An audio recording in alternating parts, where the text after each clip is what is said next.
Então o rapazinho resolveu que vai casar.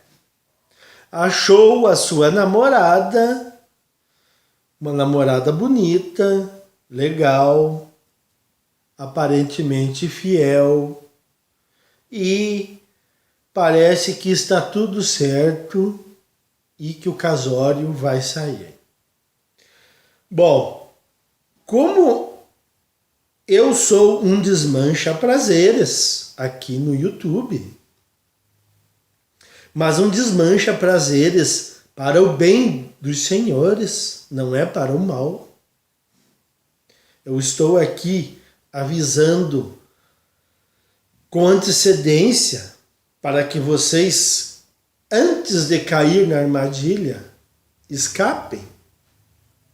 E não depois de cair na armadilha, que nem o urso que cai na armadilha, perde a pata e fica com a pata mutilada. Eu quero que vocês não caiam nessa armadilha. Eu vou dar aqui 2 notícias que acontecem quando ocorre um divórcio. Olha só, a ex-mulher de Eduardo Costa se recusa a baixar padrão de vida e faz triste desabafo. Não consigo. Naquela programa de fofoca da Abraão, a coitadinha não consegue baixar o seu padrão de vida. Mas ela não quer também se virar, ela não quer trabalhar, ela quer que o ex-marido sustente o padrão de vida dela elevado.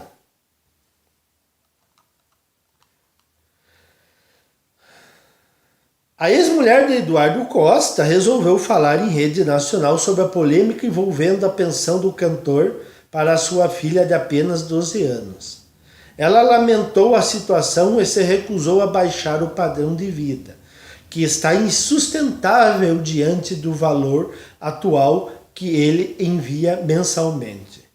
Olha aqui, ó, antes que alguém venha e diga assim, ó, mas esses caras arrumam uma mulher aqui, arrumam uma mulher ali, engravida uma mulher aqui, engravida uma mulher ali. Não interessa. Isso não interessa. Assim como também não interessa o fato do cara ser milionário. Por exemplo, do caso do Wesley Safadão. Eu lia mulheres dizendo assim, mas o cara ganha não sei quantos milhões por mês. Não interessa, o dinheiro é dele. Então, nós não podemos entrar nesta onda de dizer, mas esses caras fizeram os filhos e são burros. Tudo bem, diante dessa justiça feminista, hoje em dia, eles estão, no mínimo, alienados. Mas nós não podemos culpá-los apenas, chamá-los de burros por terem caído nessa armadilha. Porque a lei continua discriminatória contra os homens.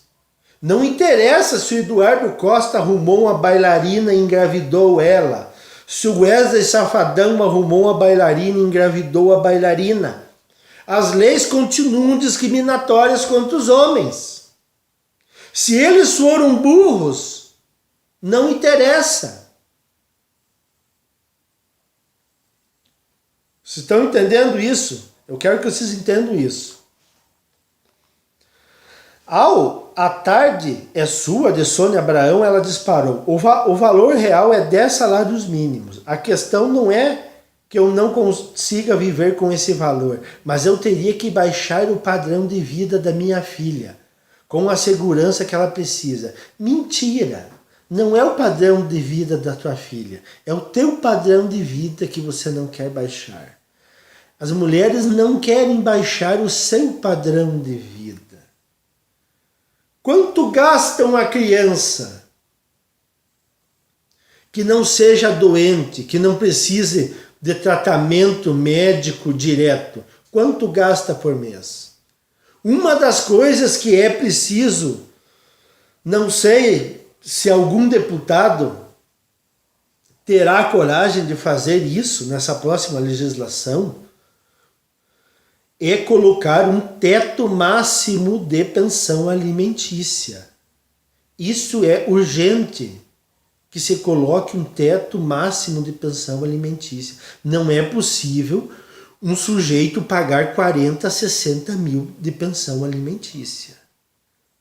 Não sei se alguém terá coragem de propor isso. Esperemos que sim. Tomara. Se fosse eu, o deputado, vocês poderiam ter certeza que eu proporia essa questão. Mas, como nem tudo que a gente deseja é possível ser realizado, continuamos aqui na nossa leitura.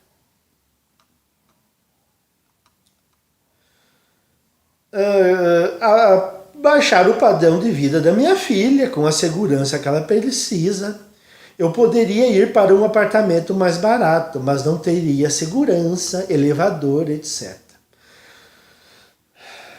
Eu não teria coragem, até por essa questão do Eduardo Costa ostentar tanto. Não interessa se ele ostenta, o dinheiro é dele. Minha filha, você é uma mulher... Meu Deus do céu. As mulheres se separam do marido, mas elas querem ficar ligadas ao marido com relação ao dinheiro que o marido ganha. O meu ex-marido ganha R$1 milhão por mês. Não interessa. Você é ex. É incrível, é incrível. E é incrível que a justiça dá amparo a esse tipo de coisa.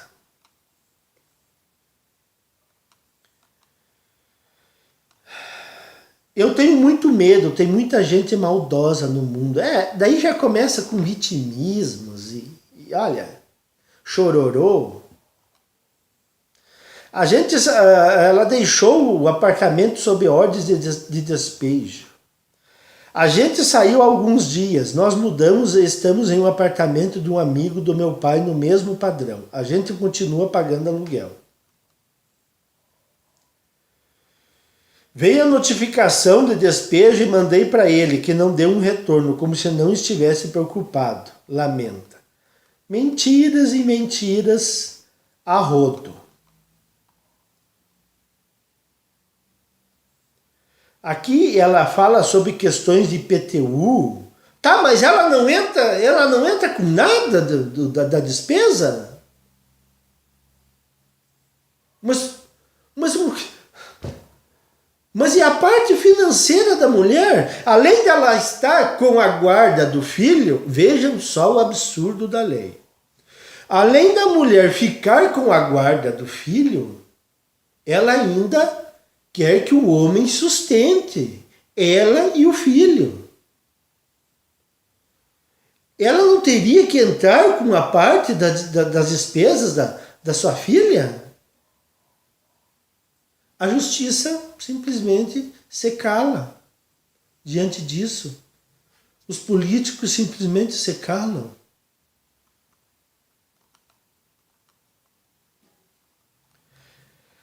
Essa foi a primeira reportagem sobre o Eduardo Costa, a ex do Eduardo Costa.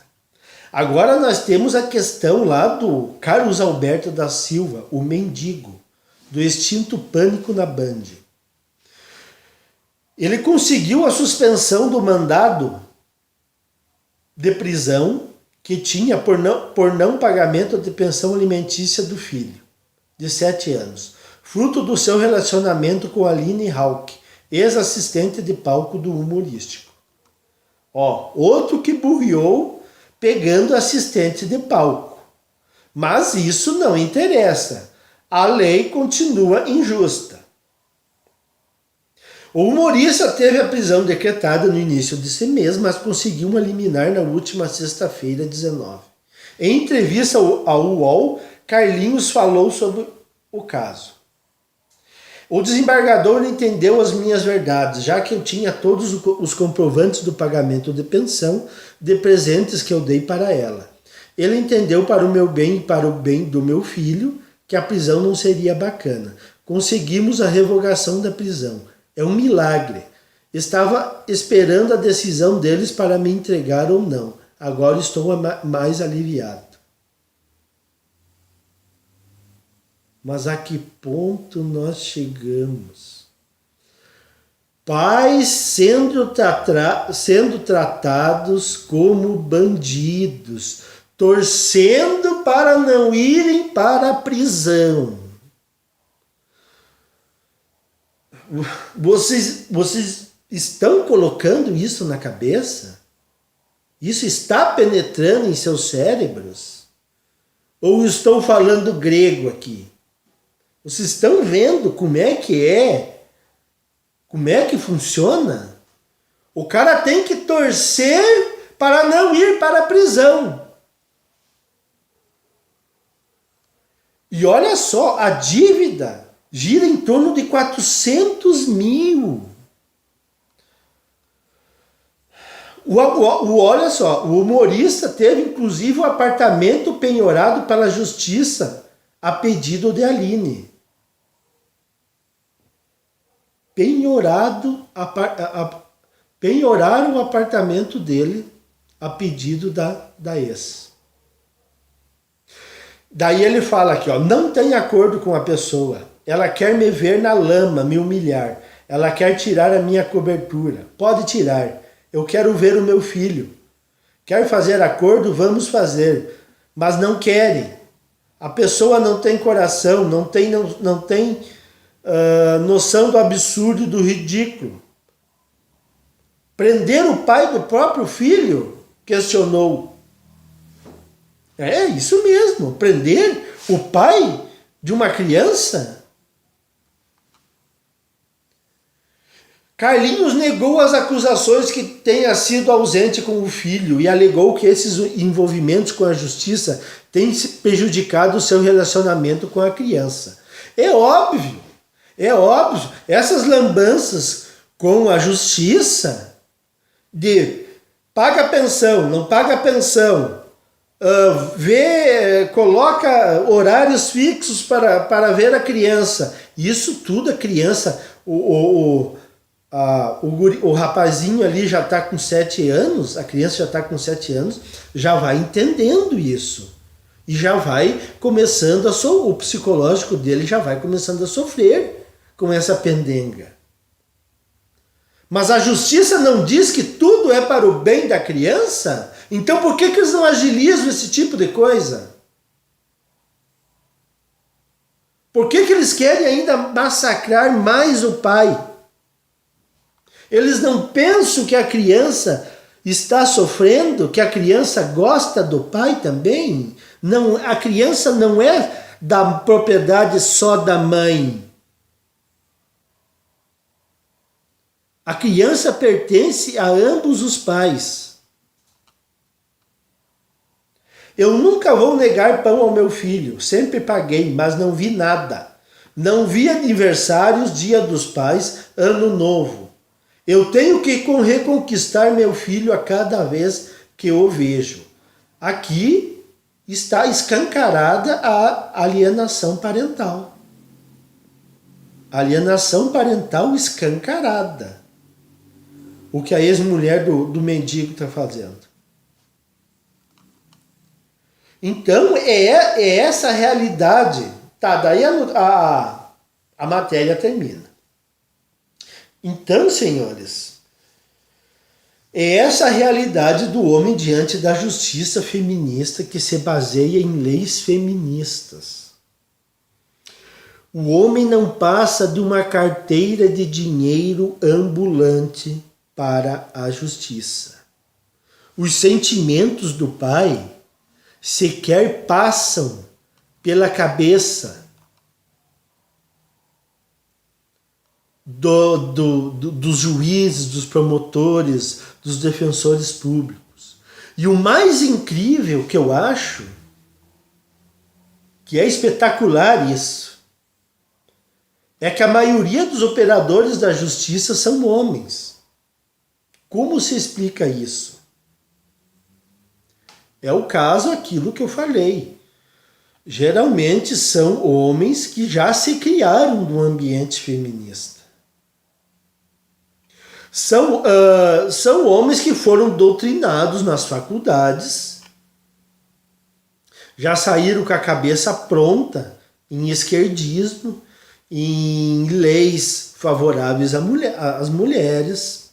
No caso dos juízes e promotores mais velhos, vem aquela questão da comparação entre mulheres antigas e mulheres novas, que parece que não entra na cabeça deles. Parece que eles estão lidando com uma coitada de uma mulher dos anos 1950, que o marido não deixava nem sair de dentro de casa. Parece que eles estão lidando com esse tipo de mulher. Então são vários fatores. E os homens não se antenam nisso. Esses operadores do direito não se antenam nisso. É preciso eu espero que agora, a partir do ano que vem, haja uma reformulação total do currículo das faculdades federais. Porque se nós começarmos a largar esse tipo de pessoal todos os anos e eles entrando em concursos públicos e passando em concursos públicos com essa mentalidade, os homens que ainda insistirem em casar, e sempre vai ter aqueles, se ouvissem o meu conselho de não casar, evitariam esses problemas. Mas vai ter aquela quantia, aquela maioria de homens que vão casar.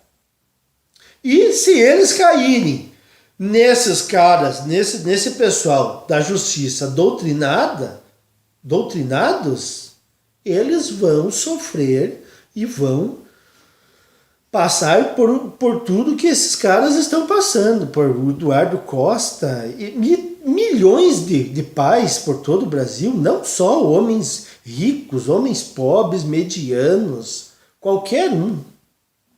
Vão continuar, se não houver uma mudança de mentalidades, nós vamos continuar assistindo a essa verdadeira matança, essa verdadeira caça aos pais.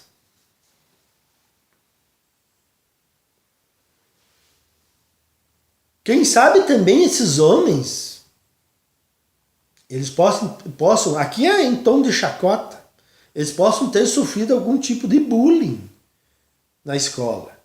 E daí agora que eles estão lá com o poder na mão, eles estão esfregando as mãos assim, ó. Agora nós vamos nos vingar de todos os homens. Porque nós fomos vítimas de bullying. Agora nós vamos ferrar com todos os homens. Claro, isso aqui é um tom de chacota. E por que eu falo em justiça feminista? Alguém poderá dizer que as leis foram criadas pelos políticos. A justiça está apenas cumprindo a lei. Só que não é simples assim. E eu dou um exemplo. Por que é tão difícil os pais obterem a guarda compartilhada, apesar da guarda compartilhada ser lei há vários anos? Isso foi uma lei criada por políticos que favoreceria os homens. E por que não é aplicada? Qual é a desculpa? Não, isso aí não pode ser, alguém não pode dizer assim, não, mas eles estão cumprindo a lei. E por que não cumprem a lei da guarda compartilhada? Outra coisa, Por que que quando é para tomar uma medida a favor das mulheres, a justiça age com uma rapidez espantosa? E quando um homem pede algum tipo de revisão, de guarda, de pensão, a justiça é uma tartaruga. Por que que acontece isso aí? Vão culpar as leis? Não. Isso é problema da justiça. No livro da Ellen Smith, Homens em Greve, porque os homens estão abandonando o casamento, há relatos estarrecedores de homens que foram jogados literalmente na sarjeta, na ruína após um divórcio. Inclusive tem o caso de um pai que se ateou fogo lá nos Estados Unidos. Eu não consegui achar o nome do homem para postar aqui no vídeo. Porque ele não aguentava mais as pressões do divórcio. O cara se imolou na frente do tribunal. Se jogou, colocou fogo em si próprio. Pensa que a mídia deu alguma bola? Saiu notinhas naquele tempo. Saindo notinhas no jornal. E ninguém está preocupado se os homens estão sofrendo ou não. Há casos de homens que estão pagando pensão para filhos que eles descobriram que não são deles. E não podemos esquecer que aqui no Brasil nós temos o tal de alimentos gravídicos. Vocês já ouviram falar nisso? A mulher simplesmente acusa o homem de ser pai de seu filho, que ela está esperando, e a justiça determina que o homem comece a pagar uma pensão. E como o teste de DNA, eles se recusam a fazer enquanto o feto está no ventre, e aqui abre parênteses, porque alegam perigo ao feto. Mas engraçado que se é para abortar, não há perigo ao feto. Para fazer um teste de DNA, há perigo ao feto. Para abortar, daí não há perigo ao feto. Querem abortar fetos até 3 meses. Vejam só a hipocrisia que nós estamos vivendo. Então, só depois que a mulher ganhar o filho, o homem poderá requerer o DNA. E se ele não for o pai, como é que fica? Na lei inicial, se previa que o pai poderia entrar com uma ação contra a mãe pedindo o ressarcimento de dinheiro gasto com um filho que não era seu. Se vocês entrarem na lei dos alimentos gravídicos, vocês irão ver o artigo vetado. Você sabe o que aconteceu? Você sabe o que aconteceu? Depois de ouvidos, atenção, o Ministério da Justiça e a Secretaria Especial de Políticas para as Mulheres.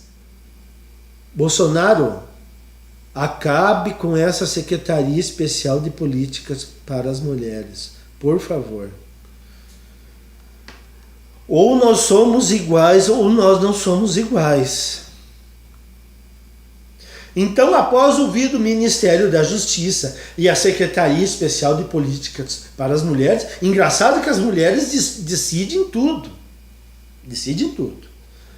Essa parte da indenização que o homem poderia pedir foi vetada na lei.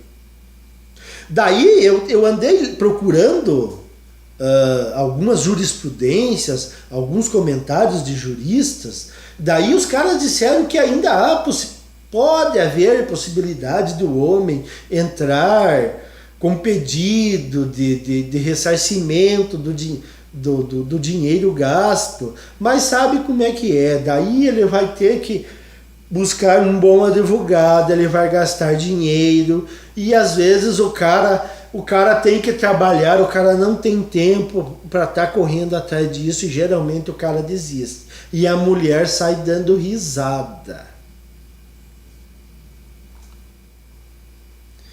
E daí, conforme esse livro aqui, que eu li,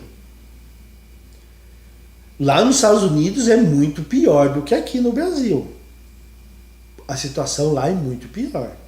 Porque o feminismo chegou primeiro lá. Só que eles também têm uma vantagem.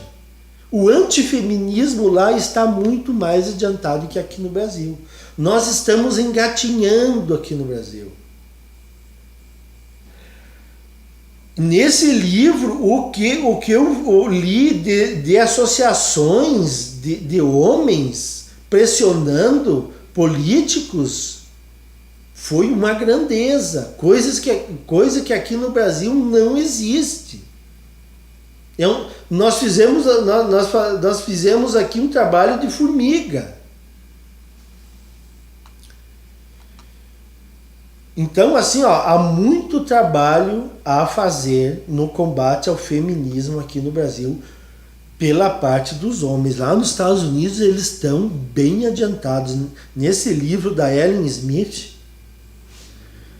Men on Strike, Homens em Greve, eu li várias associações, políticos inclusive, nem sempre logrando êxito, lógico, porque tem aquele partido democrata lá, que é o pró, que são feministas, mas eles estão lutando e estão conseguindo várias vitórias.